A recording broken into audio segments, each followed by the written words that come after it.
안녕하세요. 오늘의 데일리 뉴스레터에 오신 것을 환영합니다. 1. 테슬라는 1위에서 떨어지고 있다. 2. 현대자동차의 특별한 기술. 3. 토요타의 종말. 한번 진실을 알아봅시다. 최근 전 세계 전기차 시장에서 경쟁이 무척 치열합니다. 각 나라의 내로라하는 기업들이 모두 뛰어들어 경쟁을 펼치고 있는데요. 전기차 시장의 점유율이 급변하고 있습니다. 그동안 전기차 시장에서는 테슬라가 부동의 1위 자리를 지키고 있었는데요. 하지만 이제는 테슬라가 1등의 자리를 위협을 받고 있습니다. 폭스바겐, 현대자동차, 현대차, GM과 여러 중국 전기차 기업 등의 약진으로 경쟁이 심화했기 때문입니다. 세계 여러 기업들이 도전장을 내밀고 있습니다.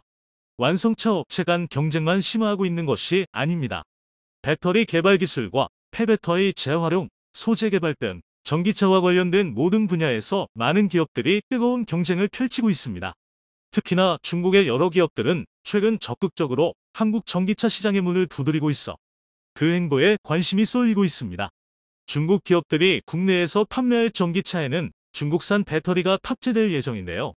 그간 중국 정부가 차별적인 보조금 정책으로 한국 기업을 견제해왔으며 자국 시장에서 전기차 판매 시 자국 배터리를 탑재할 것을 중용해왔기에 이번 한국 시장 진출에 대한 시선이 고울 수가 없습니다.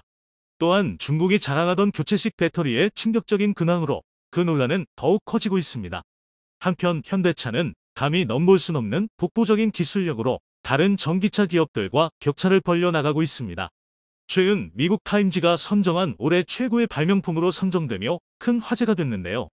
그런가 하면 현대차의 다양한 전기차 모델들은 세계 각국에서 올해의 차로 선정되며 쏟아지는 호평을 받고 있습니다.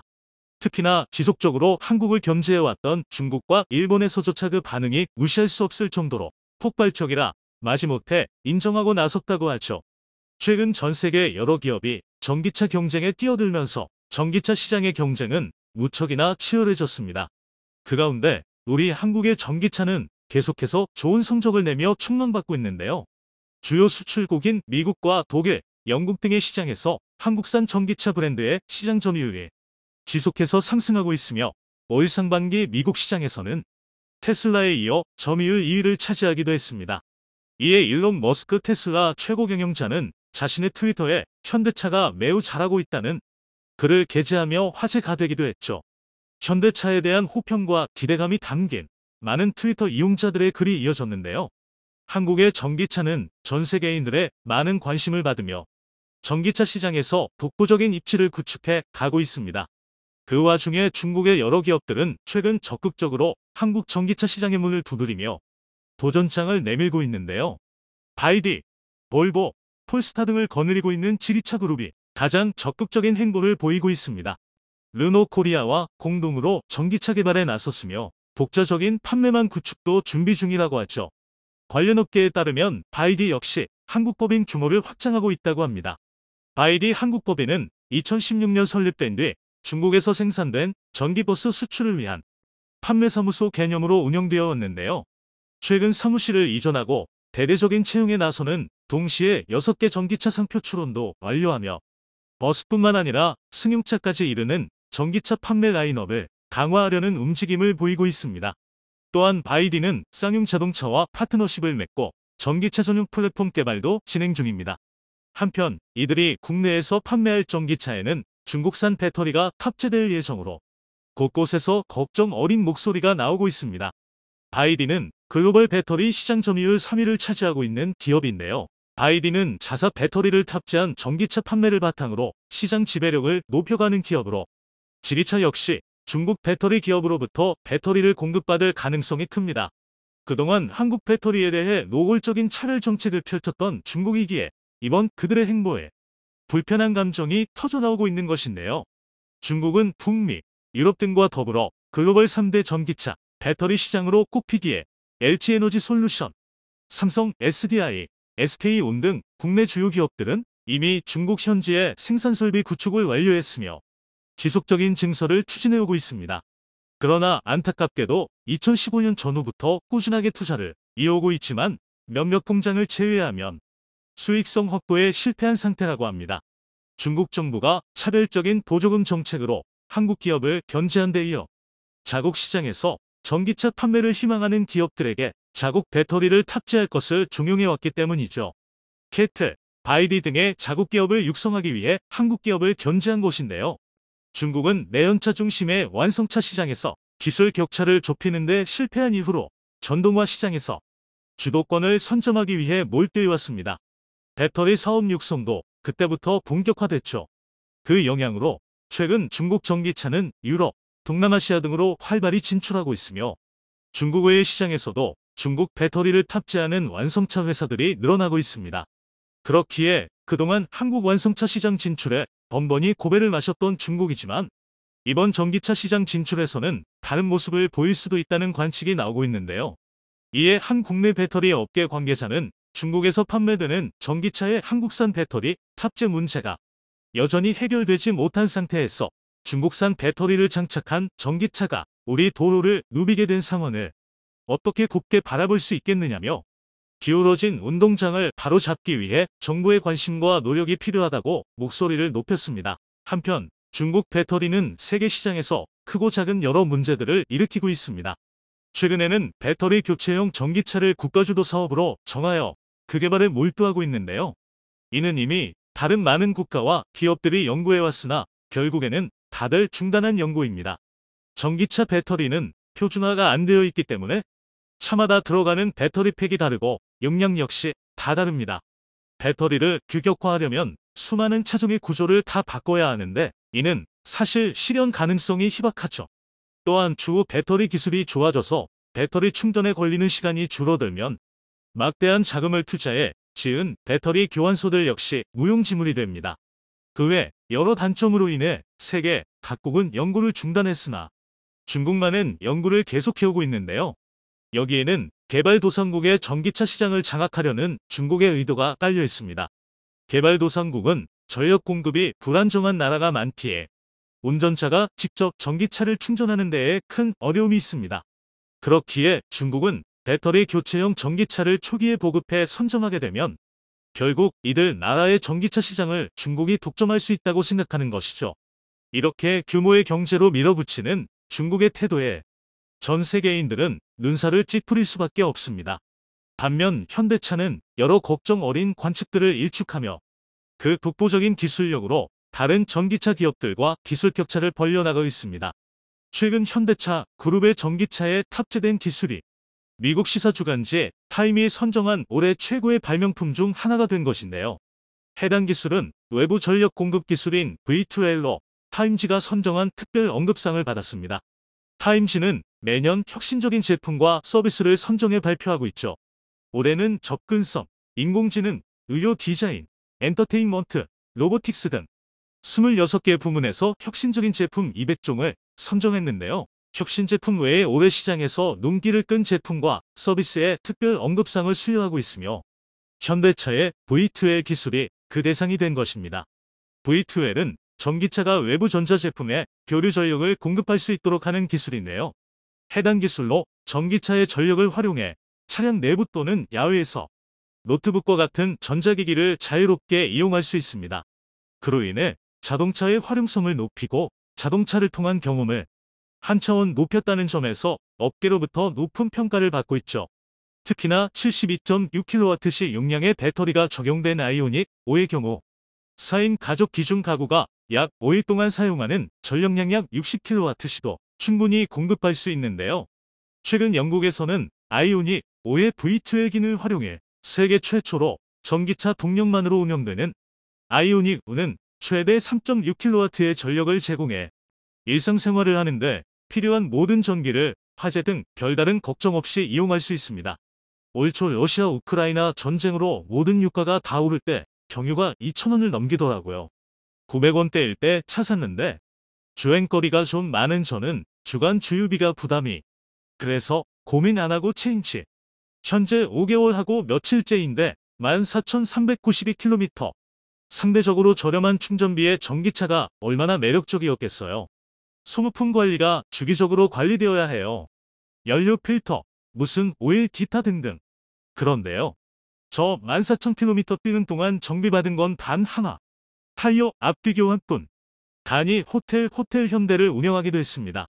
한적한 시골 마을에 마련된 호텔 현대는 숙박시설인 캐빈, 커피를 마시거나 음식을 먹는 바와 식당, 영화를 관람하고 주변 경치를 즐길 수 있는 영화관 등으로 이루어졌는데요. 아이오닉5는 각 구역마다 한 대씩 배치돼 총 3대가 호텔 운영을 전담했습니다. 전기차 3대만으로 호텔 시설을 운영했다는 놀라운 사실에 전 세계에서 칭찬이 이어졌습니다. 이렇게 뛰어난 V2의 기술이 적용된 현대차 그룹의 전기차들은 세계 각국에서 뜨거운 관심을 받고 있는데요.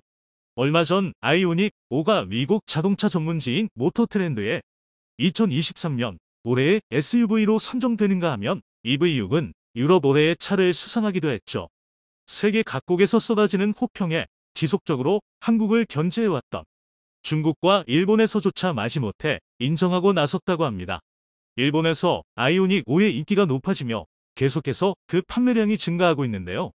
최근 일본 올해의 차 최종 후보에 오르며 그 인기를 증명했습니다. 아이오닉5를 포함한 10개 모델이 최종 후보에 올랐는데 테슬라, 모델 Y와 벤츠, 아우디는 물론 도요타의 전기차 역시 최종 후보에 오르지 못하며 많은 이들을 충격에 빠뜨렸습니다.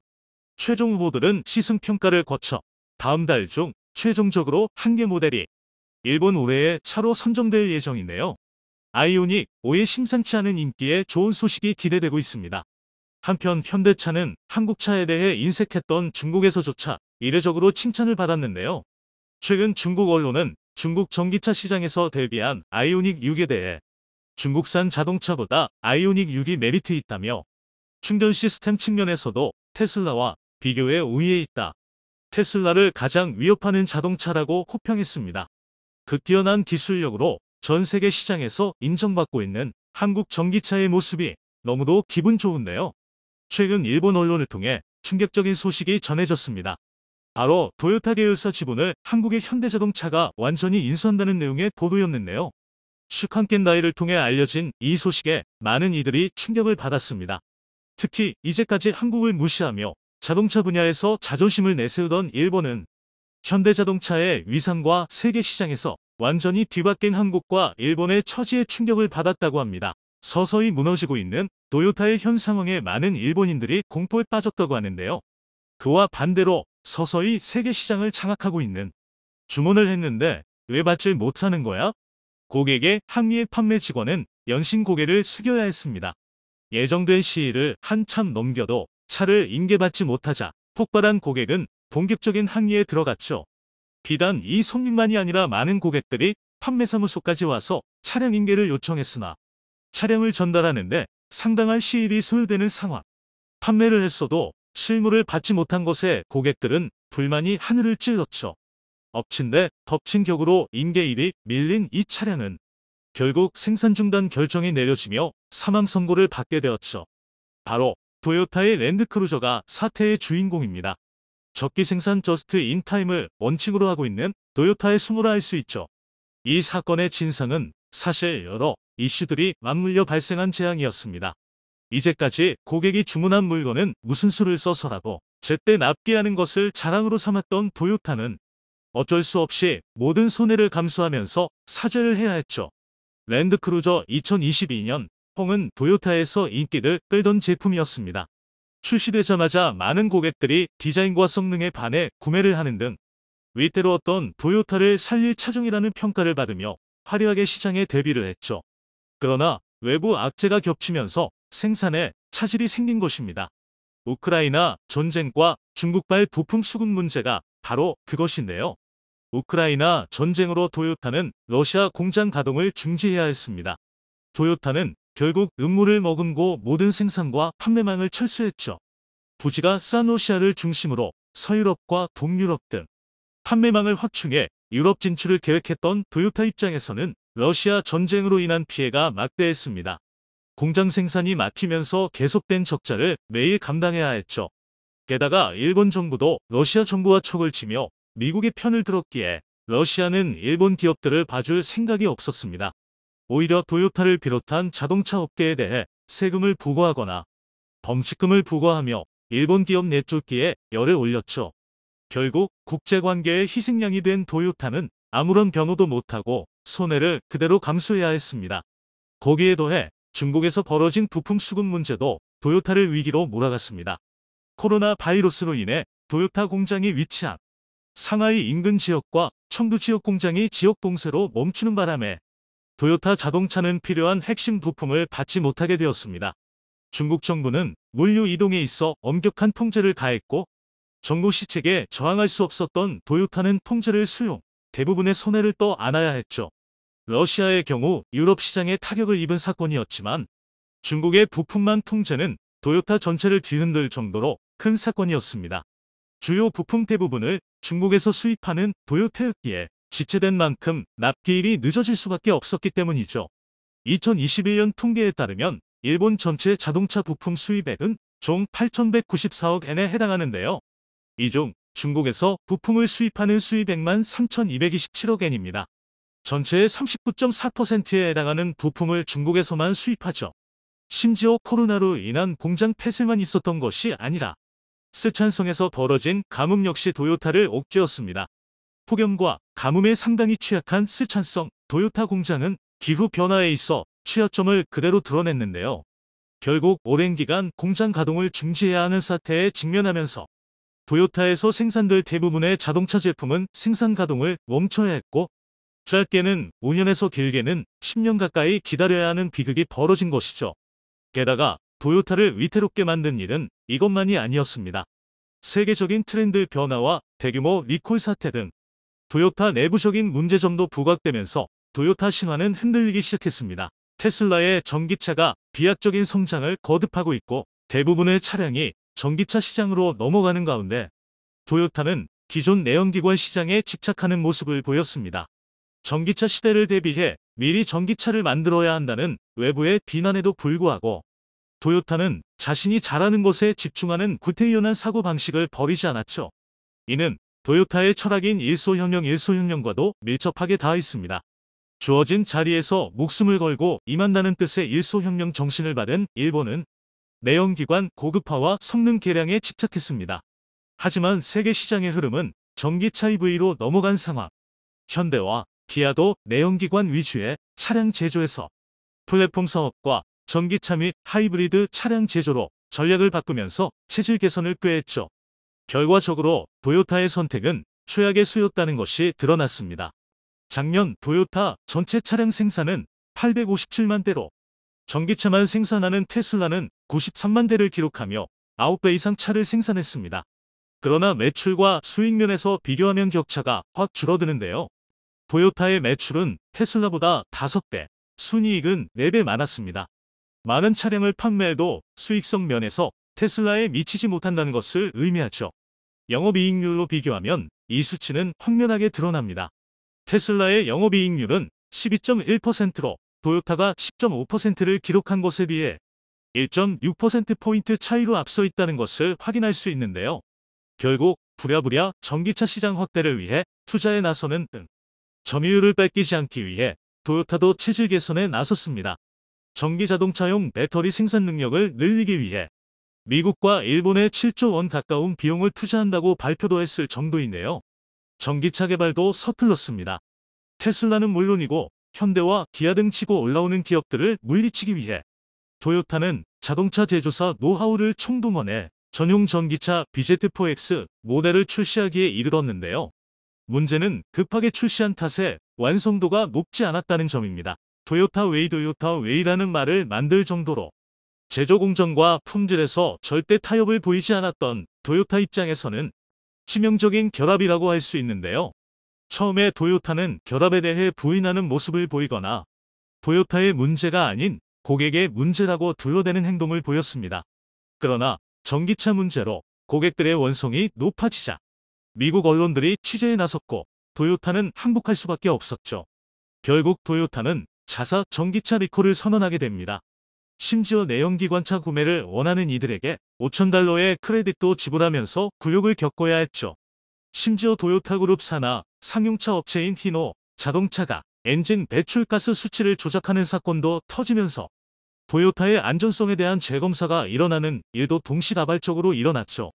내부적인 문제를 처리하지 못해 도요타는 명성에 먹칠을 하게 되었습니다. 결국 도요타는 외부의 문제와 내부의 문제로 심각한 고통을 겪으며 그룹의 쇄신을 위해 결단이 필요했습니다. 토요타 아키오 대표이사는 심각한 상황에 대책을 세워야 하는 입장에 놓였죠. 올해 2분기 실적은 토요타의 위기 상황을 그대로 드러냈습니다. 해당 기간 영업이익은 5,786억 6천만 엔으로 지난해 같은 기간 9,974억 엔에 비해 무려 42%나 급락했습니다. 반도체 및 생산 문제가 제대로 반영되지 않은 실적이기에 이후에도 비슷한 실적 하락이 예상되는 가운데 토요타는 비상대책을 위한 자금 확보가 필요했습니다. 그동안 쌓아온 자산과 계열사를 통한 자금 확보로 버틸 수 있다고 생각했지만 생각 이상으로 재해들이 겹친 것과 동시에 전기차로 체질 개선을 해야 하는 가운데 토요타 입장에서는 자본 확보가 급했습니다. 결국 최근 토요타에서 놀라운 움직임을 보였는데요. 토요타 그룹 계열사 중 하나인 부품회사 덴소의 지분 15%를 현대에 넘기겠다는 결정을 내린 것이죠.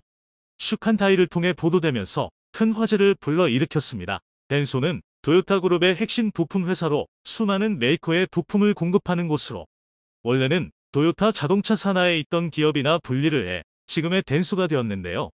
토요타는 15%의 지분을 행사하고 있었으나 이를 모두 청산하고 현대자동차에 이를 넘기는 것으로 급한 자금을 마련하겠다고 결정한 것이었죠.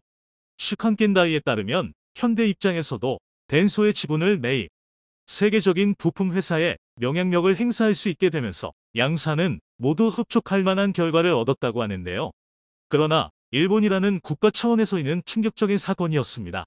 그동안 무시했던 한국 기업이 일본 기업의 지분을 가져가면서 한국과 일본의 처지가 역전된 것을 보여주는 사례였기 때문이죠. 일본 네티즌들은 이 소식에 충격이라는 반응을 보이며 역전된 처지에 당황한 기색을 감추지 못했다고 하는데요. 이제는 상황이 역전된 한국과 일본. 저문은 일본 자동차 회사와 다르게 상승하고 있는 한국은 전기차 시장에서 가파른 상승세를 보이며 현재 1등인 테슬라를 위협하는 수준이 되었는데요. 과거 반도체 시장에서 한국이 일본은 완전히 집어삼켰듯이 이제 자동차 시장에서도 한국이 일본을 완전히 추월해 한국이 압도적인 위치를 점하기를 기원해 보겠습니다. 영상이 도움이 되셨다면 구독과 좋아요 부탁드리며 오늘도 감사합니다. 최고로 멋진 하루 보내시길 바랄게요.